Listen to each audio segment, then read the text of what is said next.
Alhamdulillahirrabbilalamin, kembali lagi di Cahaya Hati Indonesia Ramadan dan kita akan menjawab satu persatu pertanyaan yang sudah dikirimkan lewat Instagram kita @cahayahati_inews. Terima kasih ya pertanyaan-pertanyaannya dan alhamdulillahirrabbilalamin bagus semua pertanyaannya dan ini ada beberapa yang kita pilihkan buat pemirsa di rumah.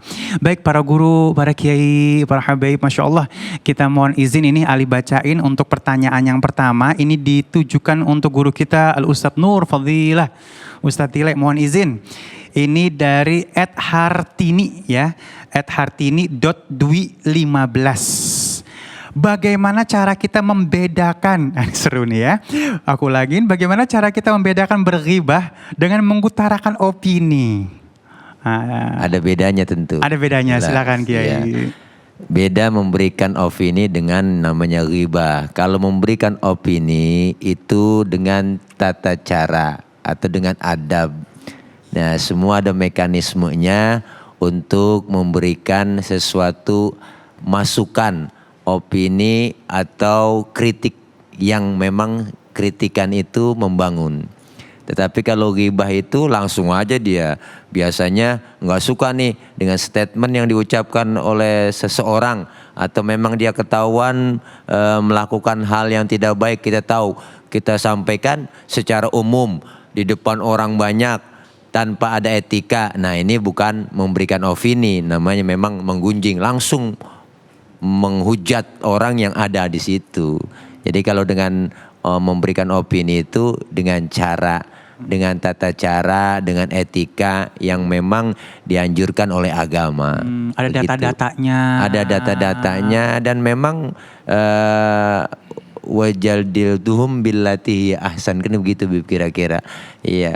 Jadi memberikan sesuatu yang memang debatnya pun bukan debat yang tidak baik, tapi debat untuk mendidik dengan cara memberikan yang terbaik untuk memberikan masukan-masukan agar lu berubah nih, jangan begini, enggak dengan cara-cara yang baik lah. Mudah-mudahan itu membawa manfaat buat bedanya antara ghibah dan dengan opini. Iya, baik, terima kasih Ustadz, Masya Allah. Terima kasih juga untuk yang bertanya ya. Memang susah banget nih bedanya, tapi di situ poin-poinnya tadi sudah disebutin ya.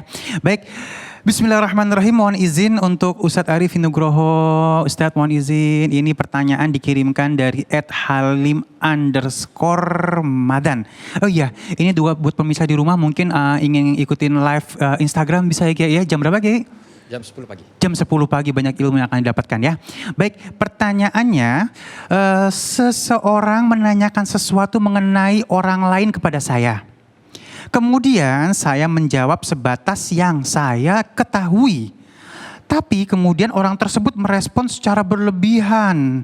Apakah yang saya lakukan, apakah ini adalah merupakan tindakan ghibah? Jadi ada orang tanya ke kita, kita kasih tahu sebatas yang kita ketahui. Ini loh gitu. Ini loh gitu. Kira-kira itu ghibah atau bukan ya? Nah, kita ngelihat begini. Ketika kita ingin memberitahu sesuatu dengan orang lain, kita juga kudu lihat tuh, orang ini bagaimana. Ini wajahnya channel-channel apa nih? Ya, channel religi atau channel horor ya.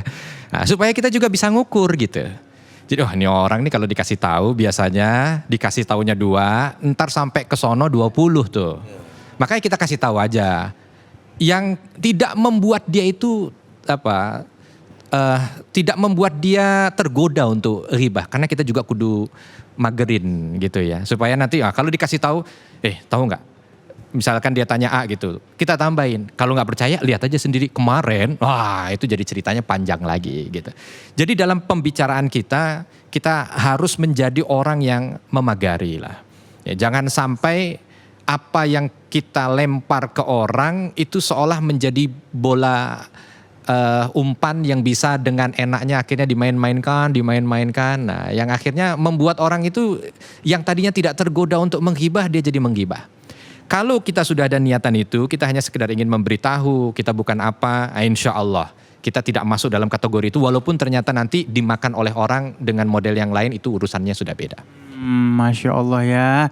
Jadi kita kudu lihat-lihat dulu nih guru ya. Ini siapa nih? Ini mau mancing-mancing gibah apa bagaimana nih? Adatnya. Ada adatnya, ada dan gitu bisa kebaca pastinya ya. Baik, Masya Allah ya, cukup ya.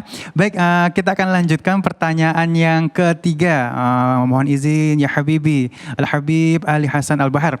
Ini pertanyaan dari @misnarni101. Selalu ada huruf-huruf di belakangnya ya. Baik, pertanyaannya. Apakah penggunaan nama samaran, nah ya, atau tidak menyebutkan nama orang yang tengah dibicarakan, membuat tindakan ghibah diperbolehkan dan bagaimana hukumnya? Iya. Bismillahirrahmanirrahim. Wallahu a'lam. Nanti ulama tuh menjelaskan ada namanya qarinah ba'idah, ada qarinah qaribah.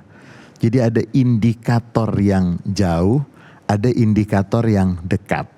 Jadi kalau misalnya seorang ingin menceritakan, dia mengatakan ada si fulan bin fulan. Itu kan jauh tuh. Itu bisa. Tapi kalau dibilang si fulan bin fulan yang kemarin ngomong. Deket deh tuh. Jam. Nah itu namanya qarinah qaribah. Orang opininya digiring. Giring. Nah, semakin dekat indikasinya itu akan mendekat kepada ghibah. Tapi semakin jauh dibuat samar, maka itu tidak. Jadi ketika menggunakan indikator yang jauh, maka tidak kena. Tapi kalau si fulan yang kurus kemarin ngomong jam sekian. Terus kacamata lagi. Iya. Enggak. Kurus kacamata. Iya. Ya Allah guru bukan guru kan. Putih. Enggak pakai baju putih. Enggak. Kalau disebutkan itu mengarah kepada indikator yang kuat bahwa itu maksudnya itu kena. Makanya Sayyidina Umar bin Khattab radhiyallahu anhu wa ardhah itu beliau selalu mengatakan jangan nyebutin orang. Alaikum bi dzikrillah fa inna dzikrallahi syifa. Iyakum wa dzikra insan fa inna dzikra insan da. Sayyidina Umar bin Khattab selalu mengatakan banyak-banyak menyebut Allah. Karena menyebut Allah itu menjadi obat. Tapi menyebut orang apalagi yang mengarah kepada keburukan itu penyakit. Masya Allah. Terima kasih ya Habibi. Masya Allah jelas tuh ya. Jadi memang kadang-kadang ini mulut kadang-kadang jam situ. Ya masa sih segitu. Yang itu tuh. Ente paham dah orangnya. Nah udah tambah parah dah. Tambah parah dah kalau gitu ya. Baik Masya Allah tadi udah batasannya udah jelas ya. Dan Alhamdulillah untuk Ustadz Syam. Masya Allah Ustadz Syam. Ini ada pertanyaan dari sahabat kita. Yuk sama-sama kita lihat cuplikannya. Yuk. Assalamualaikum warahmatullahi wabarakatuh. Saya Mita Prastio Oktaviani dari salah satu mahasiswa yang berada di Jakarta. Ustadz, saya ingin bertanya. Seringkali saya kan perasaan dan mengurangi beban masalah yang saya miliki. Tetapi saat curhat tersebut, bisa saja kita membicarakan orang lain atau bisa saja gibah. Lalu hal apa sebenarnya yang harus dilakukan agar hal tersebut tidak terjadi, Ustadz? Terima kasih. Waalaikumsalam warahmatullahi wabarakatuh. Waalaikumsalam warahmatullahi wabarakatuh. Masya Allah curhat menuju ghibah. Masya Allah gimana caranya curhat tapi aman dari ghibah. Silakan Ustaz Syam. Jangan curhat. Jangan curhat ya. Curhatnya kepada Allah. Ada memang mungkin tadi sudah disampaikan guru-guru kita oleh Ustadz Arifin, oleh Habib, oleh Kiai Nur Fadila bahwasanya mungkin saja Allah ada keringanan di dalam agama kita untuk curhat atau menceritakan keburukan orang, terutama ketika curhat itu kepada hakim gitu. Misalnya, kenapa minta cerai, kenapa minta talak? Kata istrinya, nggak apa-apa saya nggak mau cerita keburukan suami saya. Bagaimana bisa diputuskan gitu. Misalnya ada tindak kriminal gitu. Emang kamu diapain? Ada KDRT misalnya, emang kamu diapain? Nggak mau ceritain keburukannya. Lah orang mau minta kesaksian gitu kan. Contoh kepada hal yang curhat seperti tadi Mbak Mita. Kenapa kalau pertanyaan saya beda ya? Tadi kan pertanyaan teks nih, pertanyaan video. Milenial. Kayak ya. Beda emang kalau mahasiswi gitu yang tanya. Oh lah. Contoh ada curhat demikian, kalau memang tujuannya mencari solusi, misalnya bertanya kepada guru-guru kita, Kiai saya seorang mahasiswi dizolimi, misalnya diambil uang saya, misalnya dituliskan di situ, dituliskan apa yang terjadi biar mengambil keputusannya benar, ya. ditikung misalnya, ditikung. Saya udah lamaran, ternyata sahabat saya selama ini menikung saya dengan itu tajam, gitu. gimana itu? Curhat. Kan harus mengutarakan keburukannya gitu. Tapi bukan dalam hal bergibah, tapi mencari solusi gitu. Ya. Jadi mencari solusi niatnya ya. Niatnya mencari bukan solusi. untuk bergibah Tapi ya. nggak Baik. sembarangan curhat ya, nggak sembarangan. Hanya kepada orang yang pantas memberi solusi. Guru-guru kita, kepada hakim, tapi kalau kepada teman sejawat nggak usah, lebih baik. Iya nggak usah. benar-benar ya, curhat yang baik, curhat yang akhirnya menghasilkan ketenangan hati ya.